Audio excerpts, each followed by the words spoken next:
Hello, and thanks for joining me again for an update on what's going on in the Lower Fairfield County real estate market. I am Chris Halstead, Managing Director of Sales with Brown here at Stevens, Connecticut. Well, if you can believe it, we're halfway through 2024. The end of June marked only the end of the 6th month of the year, but also brought around the close of the second quarter. So, I thought to provide a broader view of what's going on here locally, this month's report will cover what happened in the entire second quarter. Alright, so where to start? What's the largest story of the last 3 months? If you've been watching me for a while, you probably guessed it. Inventory. Inventory, or the lack of it, has dominated my top line for months on end. As of the close of this past month, housing inventory in Lower Fairfield County was 80% lower than in June of 2019. Now, this is going to shake up the order of the report a bit, but that figure cues up a question I received from the audience very well. I've been asked why I periodically compare our most recent figures to 2019, or to 5-year-old data. It's a good and valid question, and here's the answer. 2019 was the last year our market was considered normal, meaning it hadn't yet been impacted by consumers' response to COVID. Now, I certainly wouldn't say we're comparing normal to normal, because our current market is anything but it's an interesting and most recent mark to consider when asked how the current market compares to what's normal. So, for those of you who want a more timely comparison, inventory was down 5% year over year, which is the smallest year over year decrease we've seen in the last 12 months. And as I suggested last month, hopefully this means that the slowdown and decline means we may be finally headed for a leveling out. So, with little inventory to sell, let's see what happened to our closings. There were 1,384 closings in the second quarter.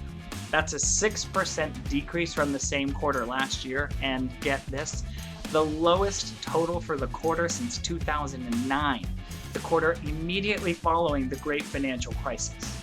Now, the reason closings were so scarce in 2009 was a total lack in consumer confidence, resulting in few buyers willing to test the market.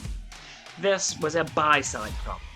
Now, despite our raw data tracking closely with 2009, consumers' confidence, or their willingness to buy, is on the complete other end of the spectrum from where it was then. In fact, all of our closing data is very impressive and suggests buyers are still very much in the market. The average days on market for a house in the second quarter was just 43. Considering there's an average of 30 days in a month, that means most houses are going into contract in less than a month and a half. And many sellers are basically accepting offers even within days of listing their homes.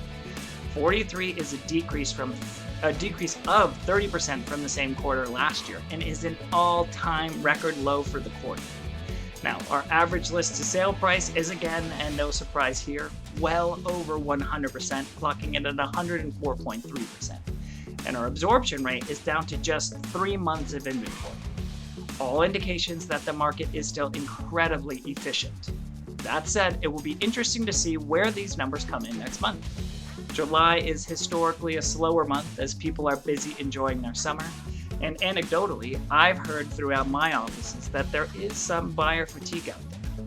Buyers are getting tired of competing in best and final processes, and some have decided to hang up their hats for the balance of the summer and resume the search in the fall. Now, in my own personal opinion, I think we're going to see much of the same. Falling back on the basic fundamental of supply and demand, there's just too little available inventory for things to slow down. If you want to buy a house, this is just the reality of the market, and frankly, I don't see it changing dramatically in a few months' time. And if you're considering selling, I don't think I have ever seen a climate so stacked in your favor. Now, one thing to keep an eye on in the second half of the year, which may have some impact on the market, is mortgages. Rates fluctuated up and down throughout the quarter, but not substantially in either direction. The 30-year fixed mortgage hovered in the neighborhood of 7% for the entirety of the quarter. sometimes a little above, and other times a little below. It's sitting at about 6.8% right now. Now, I don't think anybody really has any idea what the Fed will do in the second half of this year, but rate cuts are still on the table. If we do see some cuts and mortgage rates come down, we may begin to see some movement in the market. For that, though, we will have to wait and see. All right, folks, that wraps it up for me this quarter. Please remember to click through to our Mastery of Connecticut webpage for more Fairfield County insights. And as always, thank you for tuning in. I'll see you next month.